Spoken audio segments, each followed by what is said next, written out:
देख सकते हो हमें 5 आईडी जो है वो 1100 बीवी की निकालनी है, सही है। तो हमें जो ये यहाँ है तो उसको हमें 5 आईडी से तो जो मतलब 5 आईडी इसको जोड़ना है, ए को जोड़ना है। तो पहला आईडी होगा बी, जो कि हमने एक स्पॉन्सर दिया है, इसका आईडी नंबर दे दिया है जब बी ज्वाइन किया है। तो हमें उसके भी नीचे ज्वाइन करना है सी को, स्पॉन्सर रहेगा बी। हमें डी ज्वाइन करना है तो स्पॉन्सर रहेगा सी। हमें ई ज्वाइन करना है, स्पॉन्सर रहेगा डी। हमें एफ ज्वाइन करना है तो स्पॉन्सर रहेगा ई, मतलब एक के नीचे एक। तो हमें डायरेक्टली लोग चाहिए 3,000 रुपये कमाने के लिए। तो आपको क्या करना पड़ेगा, जो ये है वो बी को रेफ़र करेगा, ये है वो सी को रेफ़र करेगा, जो डी है वो ये डी है उसका जो रेफरल रहेगा डी का रेफरल ए को जाएगा। फिर ये और एक को रेफ़र करेगा ई को, फिर और एक को रेफ़र करेगा जो है एफ को। मतलब 1 2 3 4 और 5, ये 5 आईडी जो है ये 5 आईडी रेफ़र हुए ए को। ऐसा भी आप स्ट्रक्चर बना सकते हो, या अलग तरीके से जो कि कंपनी बोल रही है डायरेक्टली आप स्पॉन्सर भी दे दो और रेफरल भी दे दो। तो ये स्ट्रक्चर में क्या होगा कि आपकी एक लाइन बहुत स्ट्रांग होगी, एक लाइन जो है आपकी स्ट्रांग होगी। आपको जो ये वाला है, अगला महीना हम इस 5 आईडी को ही ऐसा समझो कि 1100 बीवी बनाते तो भी आपको 3,000 तक पेमेंट आ सकता है। इवन दो जब पे कंपनी का टर्नओवर बढ़ेगा, ज़्यादा सेल हो जाएगा, तो एक को 3,000 के बजाय 3,500 रुपये भी मिल सकता है, 3,500 रुपये भी मिल सकता है, मतलब 3,500 रुपये एक कमा सकता है।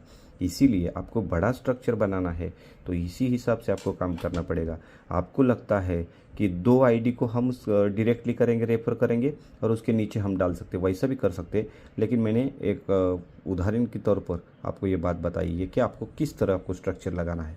तो इसी हिसाब से आप हर एक बंदे को इसी हिसाब का स्ट्रक्चर बताइए ताकि आपकी लाइन स्ट्रांग हो सके।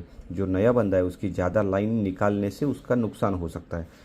तो मेरी बात आपके ध्यान में आई होगी, तो गारंटीड आप आज आके आगे जा सकते हो। अगर आपको यहाँ भी दिख रहा है, इसका आपको स्ट्रक्चर लगाना है जो कि उसको 3,000 रुपये का कमा कर देना है। उसकी एक तो लाइन ये हो गई, लेकिन इसके खुद के 5 आईडी चाहिए। तो ये क्या करेगा, इसका दूसरा लाइन खोलेगा, दूसरा लाइन खोलेगा और यहाँ बी का सी यहाँ आया, सी का डी यहाँ आया, डी का ई यहाँ आया, ई का एफ यहाँ आया, एफ जी यहाँ आया। तो इसी हिसाब का आपको स्ट्रक्चर बनाना पड़ेगा। और आपको जो रेफरल देना है ये बी सब के लिए रेफरल होगा, बी सब के लिए रेफरल होगा, बी सब के लिए रेफरल होगा, बी सब के लिए रेफरल होगा, ताकि बी को 3,000 रुपये के ऊपर या 3,000 तक आमदनी आ सके। तो मुझे लगता है ये आपको स्ट्रक्चर समझ में आया होगा। Thank you, good I am see. अभी और एक सवाल यहाँ खड़ा हो जाता है।